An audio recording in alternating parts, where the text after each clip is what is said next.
Welcome to Meet the Author, where you can join in on insightful conversations with best-selling and award-winning indie published authors. Your hosts today are Rob and Joan, who themselves are indie published authors, book publicists, and paranormal investigators with Tampa Bay Spirits, based in Tampa Bay, Florida. Thanks for dropping by. And now, on with the show. Good evening, I'm Rob. And I'm Joan. Welcome to the show. I hope wherever you are, you're warm and cozy. It's cold here tonight in Florida when we're usually in 80-degree weather. We're going to have 40-degree weather tonight. So for us, that's really cold. We got the snow shovel out and everything. Yeah. We're all ready to go. No, we didn't. Oh. Okay. I hope you're all ready for Christmas. We are. It's right around the corner. It is. Yeah, so Merry Christmas, Happy Hanukkah, Happy Kwanzaa. Hello, Trish. Hello, welcome Trish. to the show. As you know, people, we love for you to share and like and comment. Go ahead and make your comments and ask your questions. We love hearing from you. Okay. Marjorie. 19 degrees. It says whoa. It's 19 degrees where she is. You have us beat. You win. Yeah, you win. Hi, Diane. Hello, this is Diane Elizabeth Asto saying hello, and she's saying Merry Christmas. Merry Christmas to you too. Cold Canada. Yeah, you talk about being beat. You've got us beat. Well, maybe. In the 40s it's cold for us though. There you go. Want to remind everybody about Episode Rewind on Saturday nights at 5:30. This week, we're going to run restream episode 4, which is Orlando Sanchez and Mark Rosendorf. And you can watch that on the same channels. Check on our pinned post on Facebook. You can get those links there very easily. We have 3 Facebook, 1 LinkedIn, and 2 YouTube channels at this point. And next Wednesday, we're going to have young adult crossover fiction author Tori Gates. He'll be the last one of the year. So that's going to be good to tune into. I want to remind everybody about that's up in the upstate New York area or wants to travel there from anywhere in the East Coast, of course, or anywhere in the country for that matter, or world. Rochester Winter Parafest is March 25th, 26th, 27th. It is a fundraiser for Veterans Outreach. So it's a good cause. We're going to have numerous celebrities from the paranormal field. And that's rochesterparafest.org is the link that you go to find out more about that. James Rickard says, greetings one and all. Hello, James. Hey, James. George Dismuke says, oh, worn out George here. You're not worn out, George. You've only just begun. And Diane says, it is cold, and we have been digging out of a snowstorm. Oh. That's no fun. No. I'd let you borrow our snow shovel, but we don't have one. We got rid of it when we moved here 26 years ago. Yeah. Carried it from Chicago, actually, Michigan. To be Boston. Honest, we moved from California to here, so we didn't have it for years before that either. That's true. It's been a long time since we've lived in the snow. I don't mind visiting it, but there you go. That's as far as I want to go. So, what do you say we bring Susan in? Yeah, absolutely. Isn't that a good idea? We've got a really good author for you tonight. Oh, wait a minute. George says, worn out from making pecan brittle. I know that you do that every year. Okay. Probably eating it too, I would imagine. But I'm just saying. So, without further ado, we're going to add Susan to the picture here. Merry Christmas, Susan. Everyone. Hello, Susan. Merry Christmas to you all, too. Yeah, and we're glad to have you on the show. How are you doing tonight?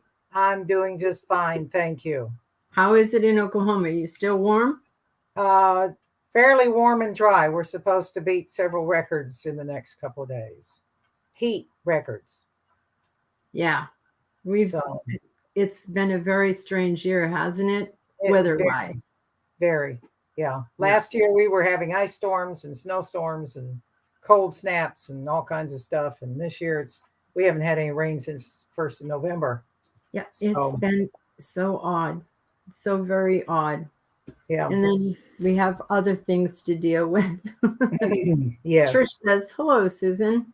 Hi. I know that Trish was looking forward to this show. You know what? What? We didn't put up her banner. Here we go. Yeah. There you go. There we go. This is with whom we're speaking. That's Author right. Susan KITE. She's a multi-genre author. And Susan, you want to tell us a little bit about how you got into writing? What sparked your interest? That sort of thing. Yeah, I was writing short little things even in high school.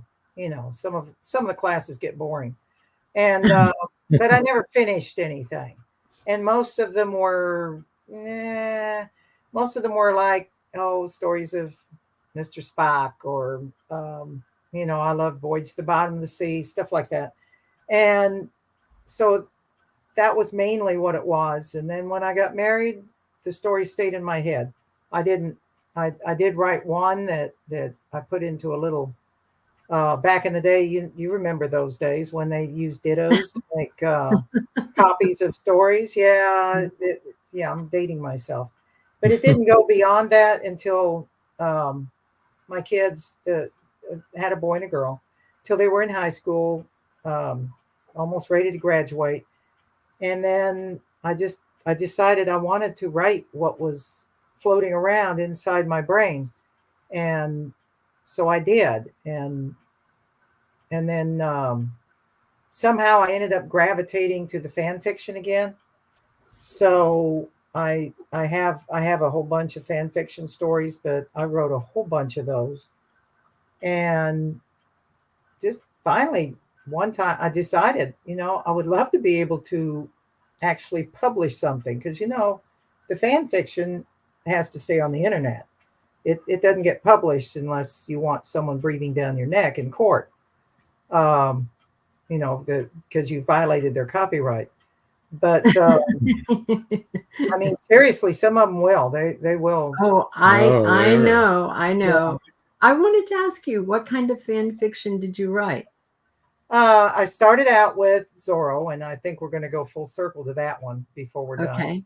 But I started out with Zorro because I absolutely adored and it's the Walt Disney one. There's several different versions. Yeah. I adored that. I just thought of all these other stories because, shame of it all, it was only on for 2 years. So I started with that. I gravitated to Lost in Space, the original one, and then to Buck Rogers, the TV series, which also only lasted a couple of years. Mm-hmm.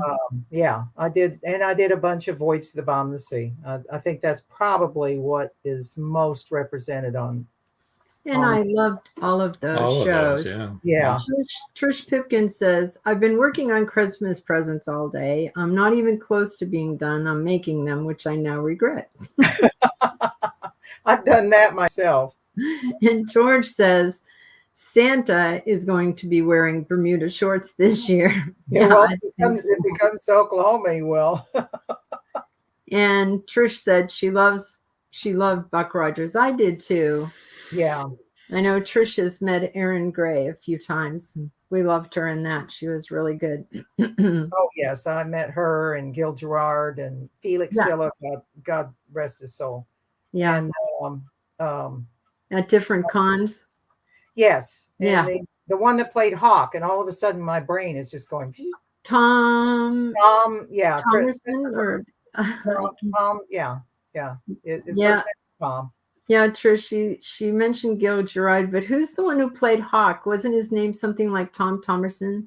I don't remember. Yeah. James says Voyage became the monster of the week. Oh gosh, yes. James, and so funny because it's the same thing as like Doctor Who. Uh-huh. When the Daleks, you could see were a vacuum cleaner top, and you could see their little tennis shoes underneath. And really, the Voyage monsters were always like that. They were always these weird things.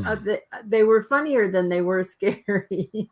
Well, and what was great about Voyage, and I guess this is why there's so much fan fiction for it, is that they played it serious. Oh, yes. Oh, yeah.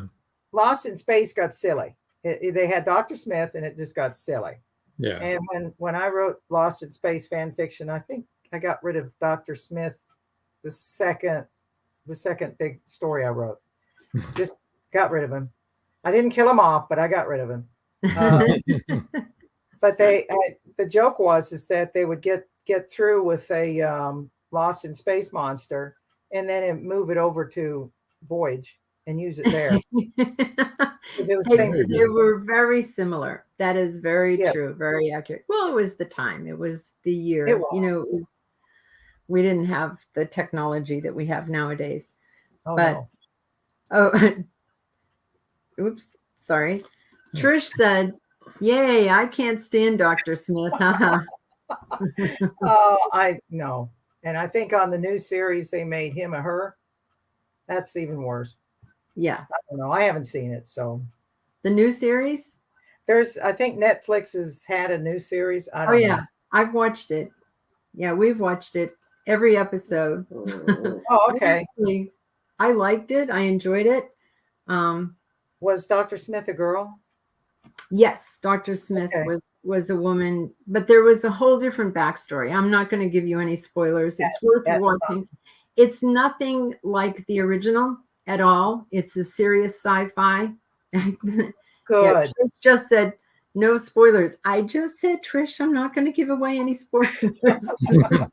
I'm not going to spoil it, but it's really well done, and you become invested in the characters, and you get invested in the story. And if you have Netflix, you should give it a try. Yeah. Well, don't worry about it. I don't have time. Most of the time, I don't have time to watch series anyway. I would like to get to some of your books. That would be a good idea. Yeah. Actually, let's start with this one because it's just really cute. Okay. It's one of your children's books, Billy Bob Flybottom, A Very Tall Tale. I love that. Yeah, my publisher for this one was Doodle and Peck Publishing, and they're out of Yukon. They're local. And Marla says, I had a different subtitle. And she says, we're just going to say A Very Tall Tale. And bless her, she was totally right on that because it tells what it is. But if you're listening and not viewing, what you need to know is that Billy Bob Flybottom, who's the little boy, is holding on to the tail of a tornado. Yeah, and the pictures are just adorable. It's illustrated by a very fine gentleman named David Barrow, not the British David Barrow, but he lives here too. And but Billy Bob is supposed to be a kind of like Pecos Bill or Paul Bunyan or one of those. I just thought there needed to be a tall tale from the Appalachians, so that's what it is. He's from the Appalachians.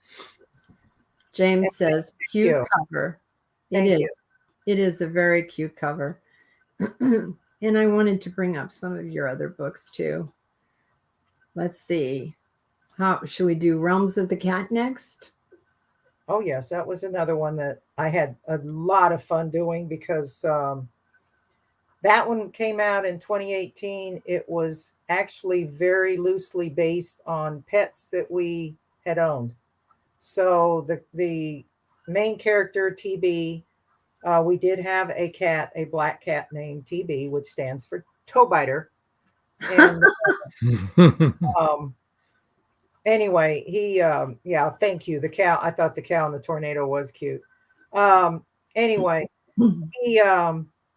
he was kind of in this realm, and he finds out that he's approached by the king of the cats, and he finds out that he lived another life, which is, the 9 lives thing.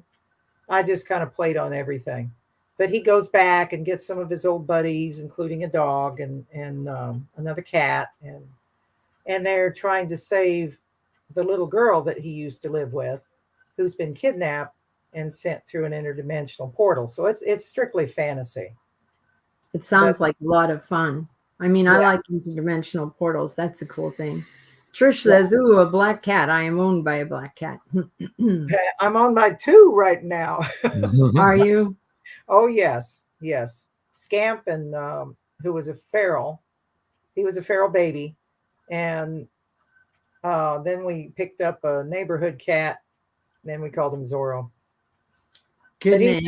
he's got the ear tips. So if if you want to help out these cats, then yeah, get them fixed, and then they'll have a little better lives anyway. But anyway, that's my thing. And then here's the Mendel experiment. Yeah, that was actually my first book with World Castle, which is a small publishing house out of Florida.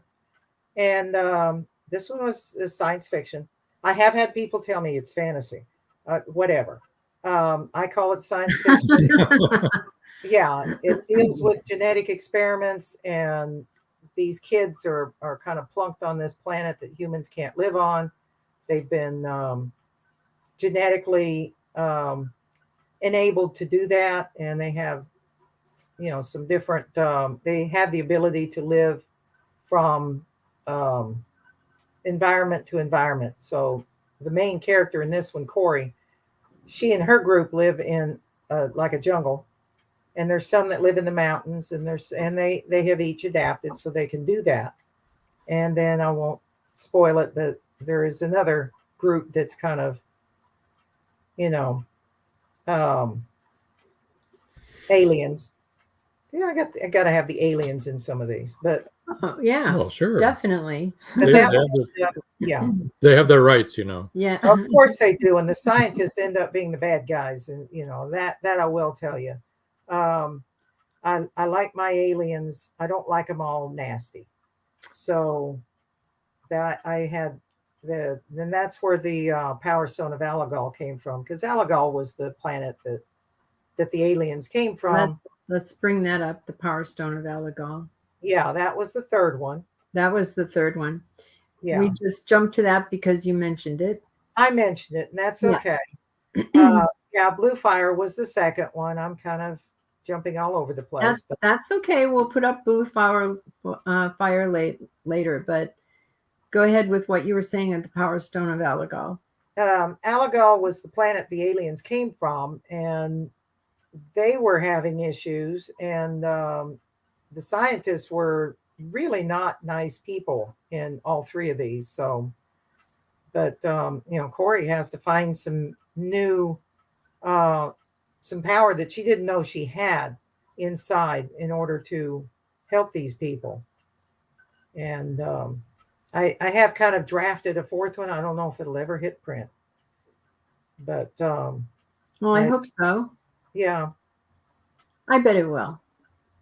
Well, maybe someday. Let's be positive. It will. It'll get there. It's got to be a little longer first. Right now, I don't think it goes past being a novella. But yeah, that's part of it. You don't want to pad things. You want your stories to be meaningful. That's right. You don't want it full of filler.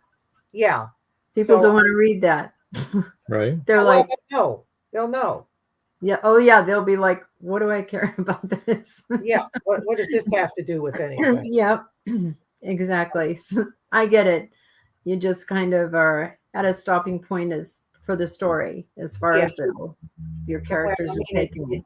It ended. It's 50,000 words, and I'm going, okay, what's next? I don't, You don't know.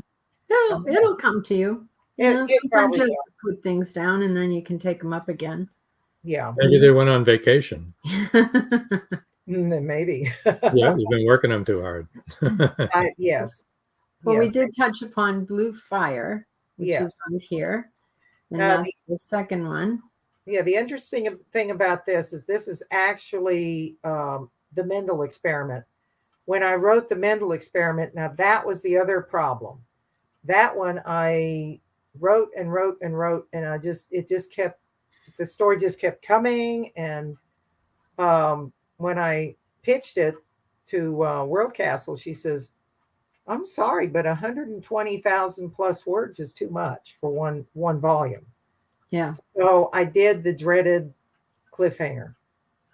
You know, you're not supposed to do cliffhangers, but there, you know, that was just the way, you know, Mendel ended in a certain way, and it helps if you get Blue Fire to know what happened. Right. Right. That's good. You got to have some way to segue into it, you know. Mm-hmm. Yeah. So James said studios have less to cut if you only write a novella. That's true. If someone was interested in it, yes. But Yeah. thank you. Yeah. And yeah, they do cut a lot. It They just do doesn't strange work. things. Yeah, they do strange things to books sometimes. I wonder. Oh yeah, sometimes they just get the option to your book for the title, Mm-hmm. so then it is just sits. Nobody does anything with it. Yeah. Or if they do something with it, it's not your story; it's a completely different thing. Right. So that has happened. Uh-huh. It's a wonderful life, the life of an author. Yes, it is. Absolutely. Well, let me jump now to Moon Crusher. Moon Crusher came out last year, and I had actually, this one's got a interesting history, because I grew up reading all these wonderful stories, you know, Poul Anderson, Clifford Simic, Robert Heinlein, Andre Norton, and they dealt with things like alien abductions and stuff like that. But I didn't want this to just be some kid down the block that the aliens come and grab, because a kid nowadays would be very familiar with, not very, but they would be familiar with a lot of technology. They would know about the communications. They would know about, oh, okay, you know, it's a spaceship. It can go in space. They wouldn't be as surprised. So what I thought, and I kind of took this from my Zorro days, is this would be a, well, the time frame I had, Mexican American kid in California, about 1830, give or take.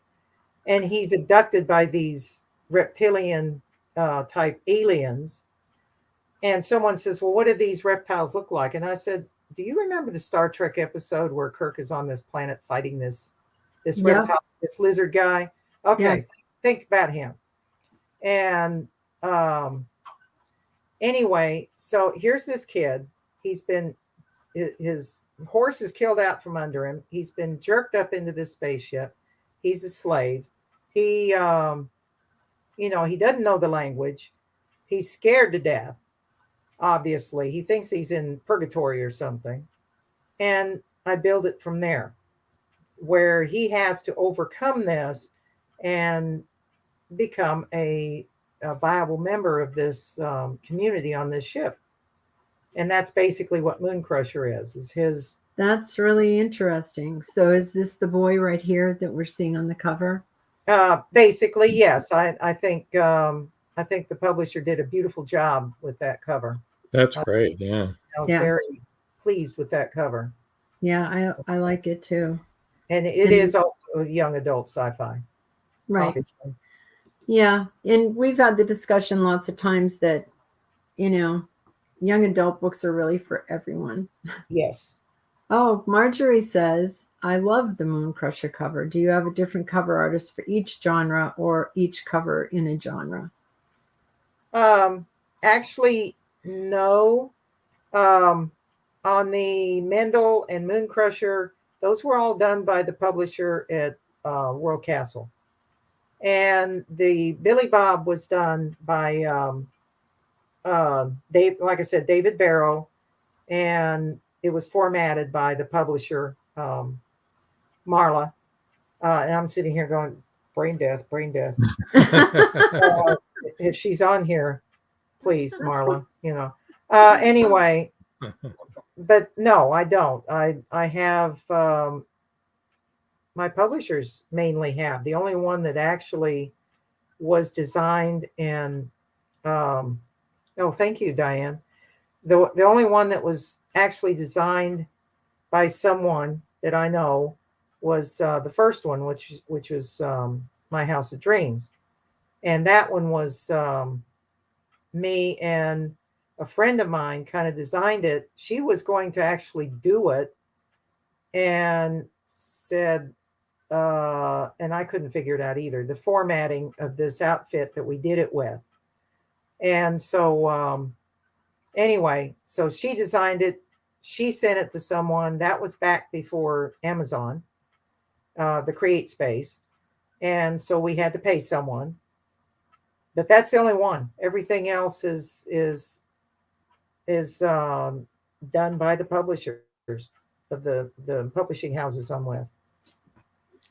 Well, this My House of Dreams, I have that up now, and when that is a really nice cover too. I really like the way that's done also. Yeah. Oh, my husband likes to point out to people, gee, guess whose hands those are? Well, yeah. Okay. They're mine. But anyway, yes, my dear friend Patricia, who is an awesome author too, Crumpler, she kind of put the things together. She said, we need this, we need that, we need, and then when we finally have, oh yeah, I can see that question about final approval. Yeah, I have some input. The Realms of the Cat went through about 3 or 4 incarnations before I finally said, that looks good. Now, I think she knows me enough, because Moon Crusher and the one after that, I looked at it and I went, wow. And that was about it. But yeah, I do sort of sign off on them. Yeah, Marjorie had asked, do you have final approval or any input at all, for those of you who are just listening? And when Susan said, thank you, Diane, it was because she said she liked the cover of Moon Crusher too.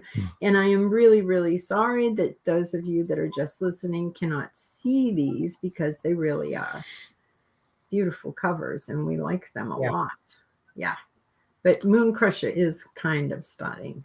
Yeah, one more, we can go to Crossroads. All right, we'll do your newest. Yeah, this one too. Crossroads to the Stars. Yes. And Karen Fuller is the publisher down there, and she's the one that actually designs the covers. And when she did this one, now she sent me several background pictures, and she said, which one would you like the best? And I kind of waffled back and forth, and this was not my favorite at the time, but I finally decided on it, and it just wowed me when she put the title and and my name on there. I'm just sitting there going, wow. Yeah, it's nice. Yes, that's really an awesome cover. That's my latest. That came out in November, and it's adult. It's not a young adult. And the only reason that I say it's adult is because the main characters are adults. They're not older adults, but they're adults. Adults, yes. They're not young. Is this a standalone, or is it going to become a series, do you think? It could become a series. Right now it's a standalone, because I don't have any ideas about where to take it. Okay. So, right. I mean, there's always an opening on those. The Moon Crusher, yeah, I do have. In fact, I've got a critique group right now, and we're going over it, the sequel to Moon Crusher. Okay, good. Well, we'll talk more about that. Wait a minute. We have one more comment we'll bring up. Marjorie says, it sounds like you have a great working relationship with your publisher. That's great. Yeah, that is, right, Marjorie? Yes. That's a great thing. And it's who's that publisher? Right. That publisher. Yeah, that's World Castle.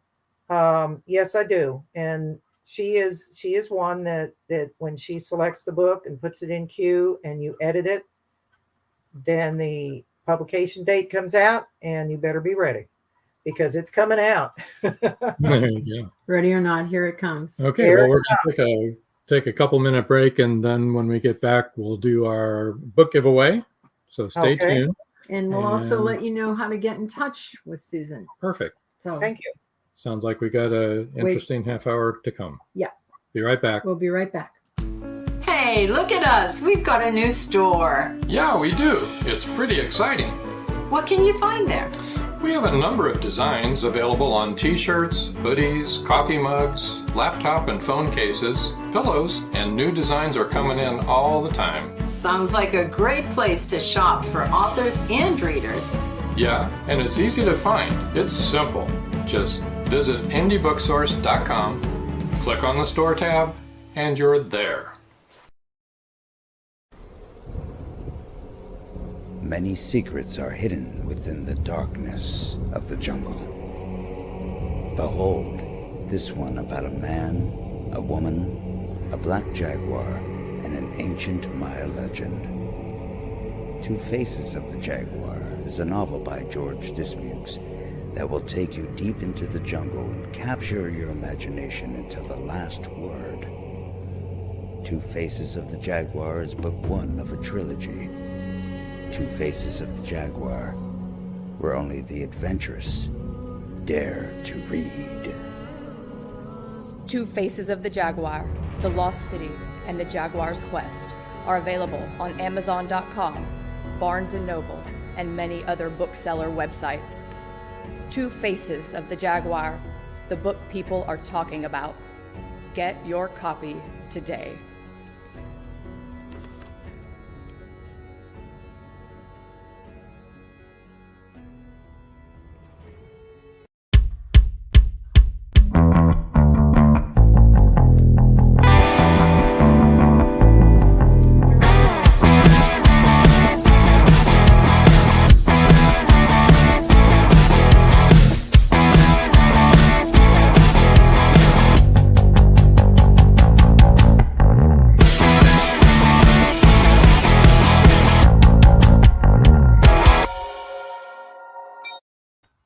And just like that, we're back. Mm-hmm. Told you it wouldn't be long, but let's get our book giveaway running. And here we go. The book giveaway today is the first 5 people to email myfirstbookscape@gmail.com will win a copy of Crossroads for the Stars. Which is the book we were just talking about. Exactly.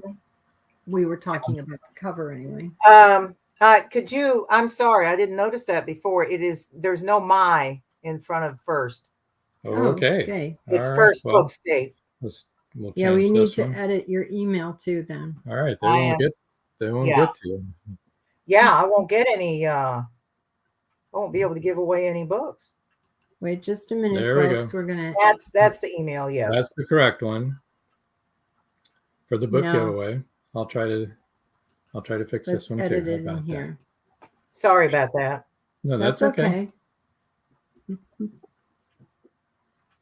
Okay.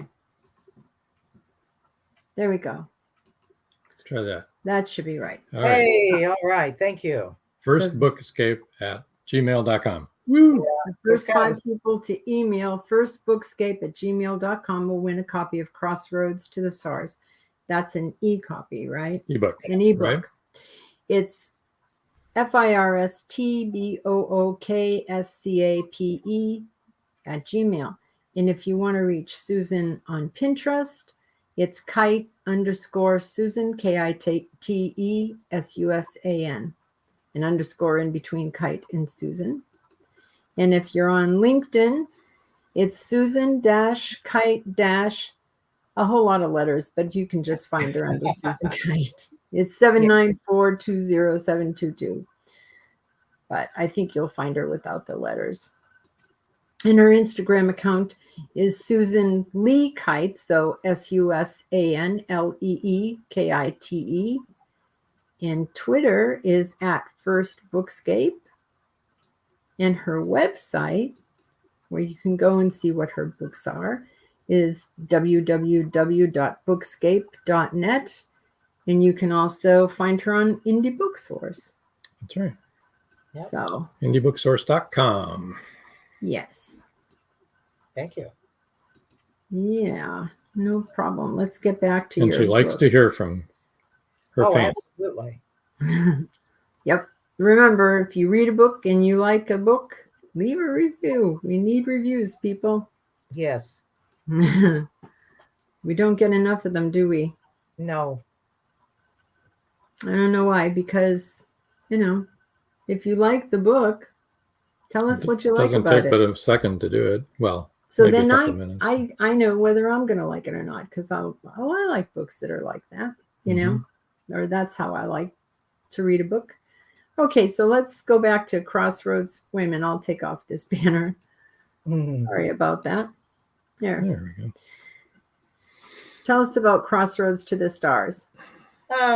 Well, on this one, I like I said, I had read all of these classic, what are called now the classic sci-fi authors.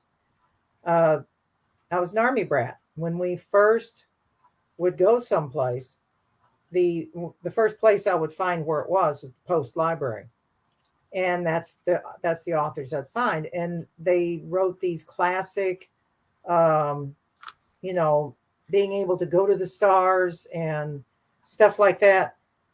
And I just envisioned this this group of people that, yes, they're saying that, this Kendra Manning is the main character in this one, and she's supposed to lead a group to explore the solar system and then eventually the stars. Well, they didn't have the means to go from solar system to solar system. And of course, I know that wormholes and things like that are used a lot in sci-fi, and I don't even try to explain or excuse that. And they find an alien base on the moon, and when they explore this alien base on the moon, they find all these wonderful things that were left behind. The miracles that these people had, according, I would feel like it was a miracle if I suddenly found a base somewhere and found a ship or found a disc or something that explained how to go to another solar system. Sure. That would be awesome. So they not only find that, but they find several cryonically preserved humans. So apparently, the several hundred years previous, they had captured some humans and put them in frozen storage. So this all kind of converges, and they end up exploring in these new exciting spaceships that they've adapted to for the alien technology. And they find another alien race, and they're not that nice. That sounds exciting. So that's basically the idea behind it. Yes, and it could be closer to fact than we know. Right. I don't know. Could very well be. It would be. I mean, yeah, lots of people think there is an alien base on the dark side of the moon. I wouldn't be a bit surprised.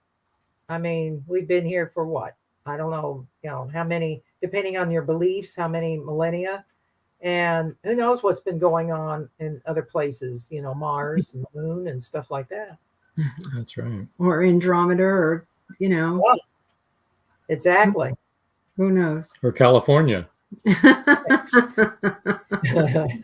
Nobody knows. Sorry if you're listening from California. We love you, California. Yeah, we used to live there. What is that, Area 57? Who knows? 51. 51. 51, sorry. I knew I was going to get that one wrong. It could really be 57, and they've always been promoting 51 to throw us off the track. 57. That's it. Disinformation. Yeah. Yeah. Of course. Leave it to the paranormal investigators to. There you go. It was Area 51. Yeah. Yeah, Area 51. Heinz 57. Yeah. The stuff George says the stuff about aliens is helping to explain my third wife. Well, I know George is feeling okay today. It's really George. Your third wife gets such a bad rap all the time. Oh. Hey, let's not talk about the third wife. I'm the third wife. Oh, are you? You're not his third wife. Yeah, it took him 3 times to get it right. There you go. Oh God. Yes, and we've been married for, I think it'll be 44 years this spring. Wow, that's wonderful. Oh yes, we both got it right. James says good. some say there is an Area 52. Who Yeah. knows? I don't know. I know there is actually a designation Area 52 because that's an old military. Those are all military designations, and that's where Area 51 came from. So, but there's a secret area in Area 51. And right now, I'm having a senior citizen brain moment where. Oh, George says, congratulations. It took me 5. He's married to his 5th wife, and this is the best in the last. Nadine. Yeah. Nadine is good people and taking good care of him. That's right. That's good care of her. Yeah. That's the way it works. Yeah. Yeah. So speaking of taking care of people, tell us about your Zorro project you've got. Oh, yeah. Well, like I said, the fan fiction I started with was Zorro. Mm-hmm. And there was a group of us that we got together online, you know, back in the day, Archie and Jughead and all those, you know, the WWW and all the other stuff. We would send stuff to each other and we would get to know each other online. Well, a bunch of us decided to get together because we felt like, and this sounds crazy saying it, but we felt like Guy Williams was owed his star on the Hollywood Walk of Fame. So a lady in New York started out with, they have a big celebration in Brooklyn. I wasn't able to go to that one, where people from Brooklyn and Guy Williams, the Zorro guy, for those who don't know, he also did the original Lost in Space. But anyway. Yes, he did. Yes. Oh, yes. A very handsome John Robinson, you know. But anyway, he was given a street sign in Brooklyn because he was a native son. And then the next year, this woman started a fundraiser, and it's a short story long, a bench. They do that in Central Park. Central Park, that's the one. That's the one. And then the year after that, his son got on board, and we decided it's time for him to get his star on the Hollywood Walk of Fame. And so that was probably the first fan-based operation. It did take some people to back it with money, but most of the time it's a studio that will back someone getting a star on the Hollywood Walk of Fame. And this was basically the fans. So anyway, we did that, and we visited the Mission San Luis Rey, and that's where my House of Dreams came from. And I fell in love with all that. It kind of waned a little as I wrote stories. And then I was asked to do a story and I didn't send you the cover for that one. It's called Zorro the Daring Escapades. And it was a short story collection that came out last year from Bold Venture.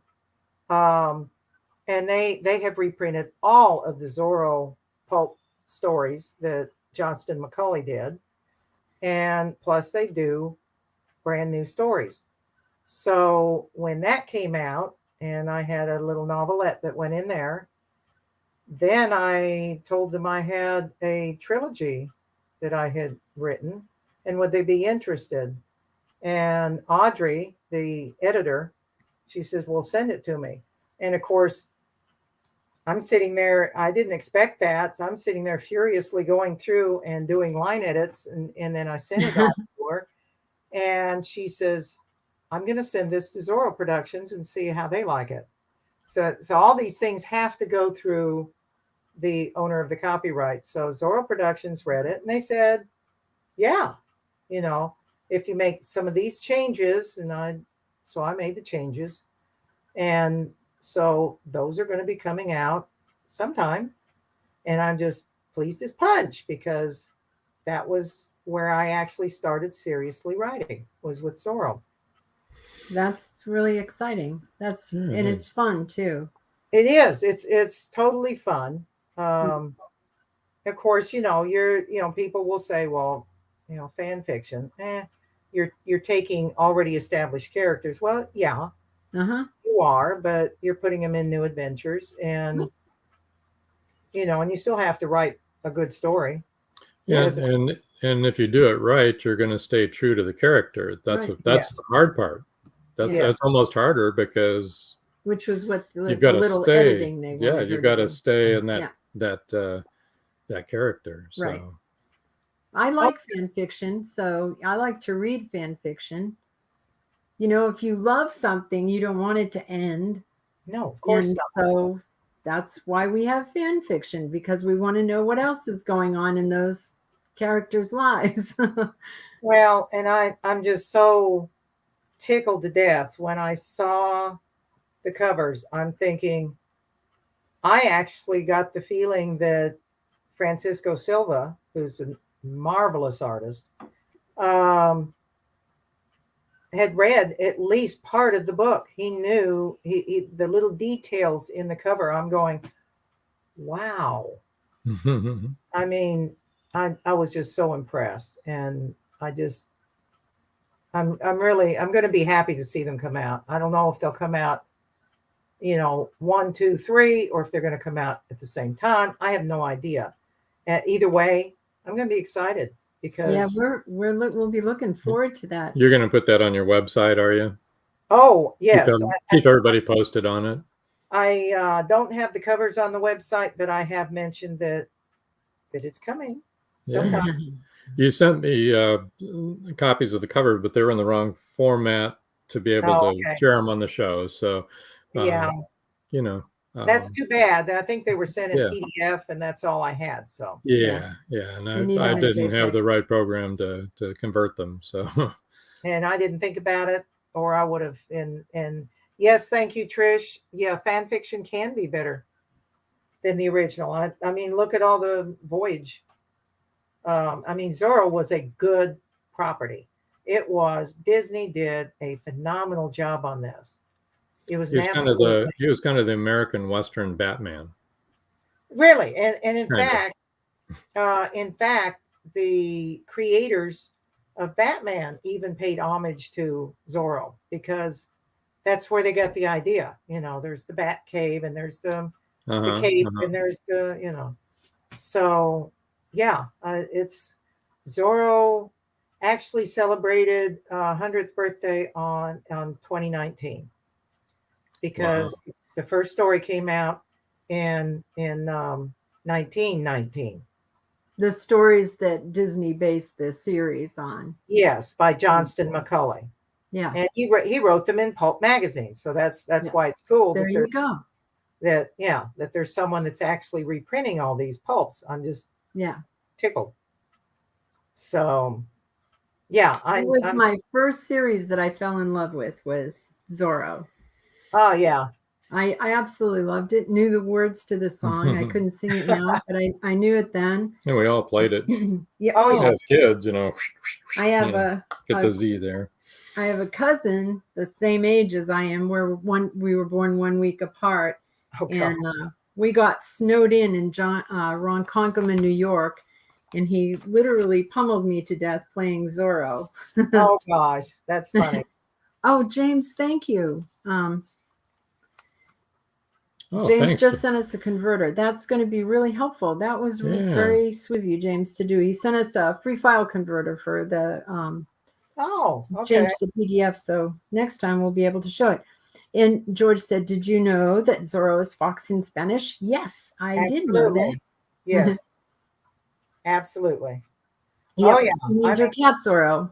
anyone that would pay money, go out to Los Angeles, visit the places where they filmed, and starts with the V. Those rocks that you see in everything alien and Western. Oh, those pointed rocks. Yeah. Vasquez rocks or something like that. Anyway, we went to see all of those. We went up to see where they filmed Lone Ranger, and they filmed some of Zorro.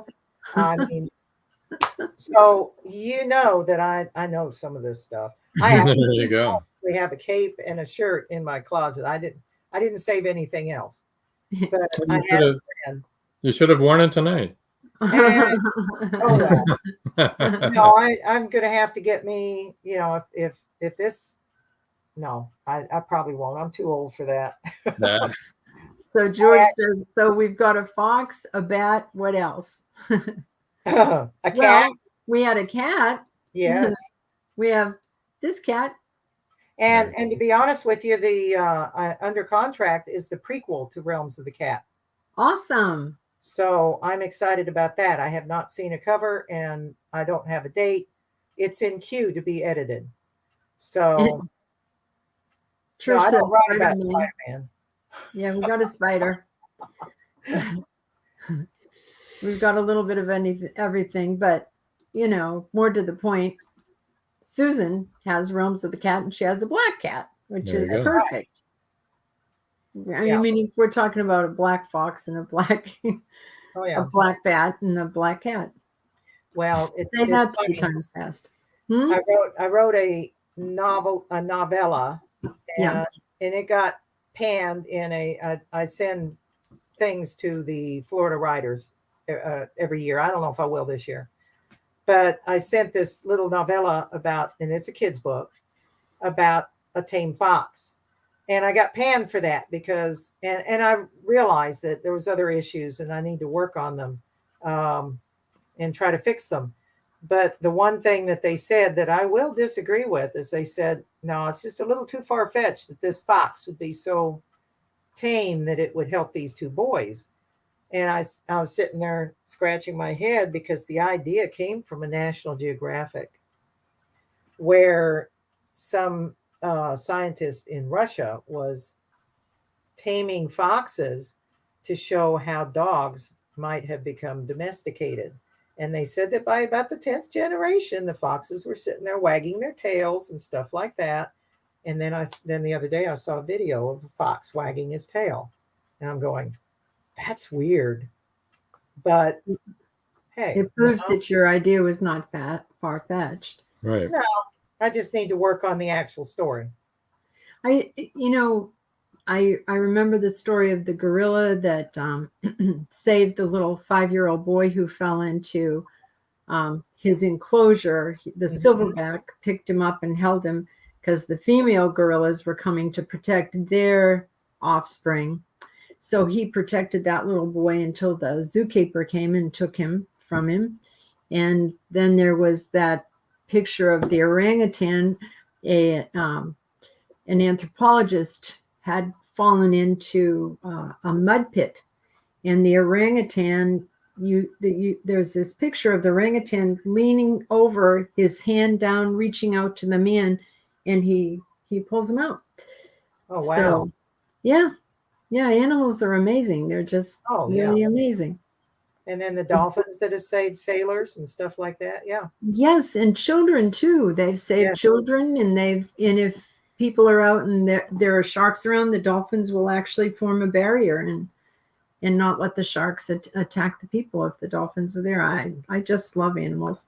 George says animals are far more amazing than they get credit for. Amen, George. I agree 100%. I love animals.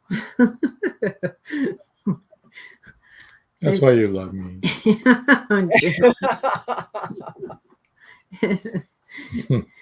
No. Okay. Back to the drawing board. Yeah, really.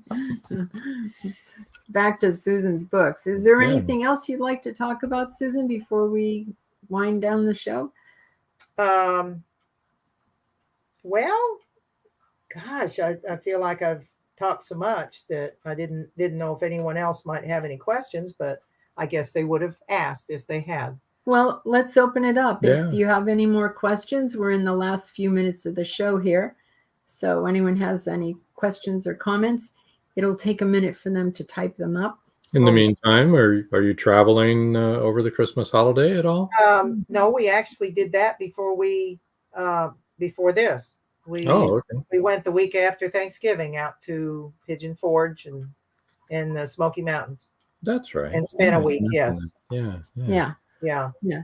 And we had just been to the Smoky Yeah. Mountains also. Right. Oh, Twice. wow. We They're went beautiful. twice. Yeah. We missed the leaves, but it was still beautiful. Yeah. We got to see the leaves right at the end. Right at the end. At the on the first 2-week trip, we saw the leaves right at the end. And Wow. and I don't know if you've ever been to Kate's Cove in the Great Smoky National Park. Oh, yes. Okay, so it's an 11-mile loop, right?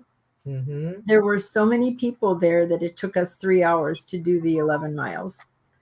I don't think I've ever seen it any less than that. Really? Oh, okay. Maybe, now, we went Sunday before our daughter and her family came back, and it moved a little bit faster. You know, it was a Sunday. Of course, it was a little bit later in the morning, but sometimes it has. We went one Thanksgiving day, and it was kind of yucky. That's when we saw the bear. Oh, nice. Yeah, we camp, you know. So we were camping up there, up in the mountains near the park, and actually the where our campground was, one of the most famous trails in the park, and began right at our campsite. Mm-hmm. But we had to put all of our trash in bear boxes because they had bears coming through all the time. Trish Pipkin says, no questions. I just hope everyone has a Merry Christmas. Thank you, Susan, for answering all the questions and sharing about your books. Yeah.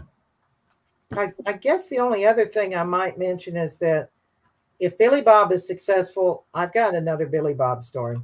Oh, good. Oh, great. Good. I think that'll be good. I told you we have 2 grandchildren. Our youngest 2, we have 14 grandchildren. Those of you who listen regularly know. But the 2 youngest love, just the name alone is like, okay, I'm sold. If he's called Billy Bob Flybottom, I want to know something about him. And there's a cow in the tornado, and he's holding the tornado by the tail on And the a cover. chicken. So, and a chicken. Don't forget the chicken. Yeah, our grandchildren have chickens. The funny thing is that Marla says, you know, you wrote this for a picture book. She says, I think it would be better as a early chapter book. You need to write more. So the tornado and the cow and the chicken came a little bit later than the original story. Ah. And of course it worked perfectly. It was, you know, she had the right idea. And it made it a better story, I think. That's good. Well, that's good. We have another comment. Marjorie says, thanks for another terrific episode. Merry Christmas, everybody, including Billy Bob. And we do want to mention that Marjorie is going to be our guest, actually, in January. She's going to kick off the new year on January 5th. Yeah, she'll be on. So. Yay, Marjorie, finally. So we'll get a chance to meet her and hear about all of her writing. See her face to face. There you go. Meet her face to face. We already know her. Right. Part of the family here. Have for years, yeah. Marjorie says, yay. That's the same thing. Yay. Yeah. Trish Pipkin says, awesome. Yeah. A lot of people will be happy finally to put a face to the name, Marjorie. Yeah. So we're going to go ahead and thank you. We're going to move you over to the side like that. It's been an hour already, folks, believe it or not. Wow. Oh, we have one more comment we need to address. I will be having brain surgery that day, but we'll try to watch later. Diane, we will all be praying for you. We'll keep prayers. That's You're going to have to let us know what that's about, and, you know, if there's anything any of us can do, and, you know, prayers heading your way. Mm-hmm. Definitely. She says, thank you. And you're welcome. And yes, we'll be lifting you up. And let us know. Drop us a little note, okay, Diane, and let us know what's going on. Okay, so let's see. Tory Gates is next week, next Wednesday, right here, 7 o'clock. Saturday, 5:30. re-streaming episode 4, Orlando Sanchez, Mark Rosendorf, from back in March, I think it was. Good episode. Don't want to miss it. And I'm thinking we're pretty much done. Yeah. Don't forget at 8:30, we're followed by Inside the Drag Closet. Stay tuned and listen to them. Like, share, comment, follow us on YouTube. If you subscribed, you'll get a notification of when this show is about to be broadcast live, and you won't miss the show. That's right. So with that, we're going to say, and to all, a good night. And that's all, folks. And that's all, folks. Thank you for joining us here on Meet the Author. Make sure you stay up to date with our show by clicking like, follow, and share. And you can find us on Spotify, iTunes, and more. See you next time on WLFE-DB.com.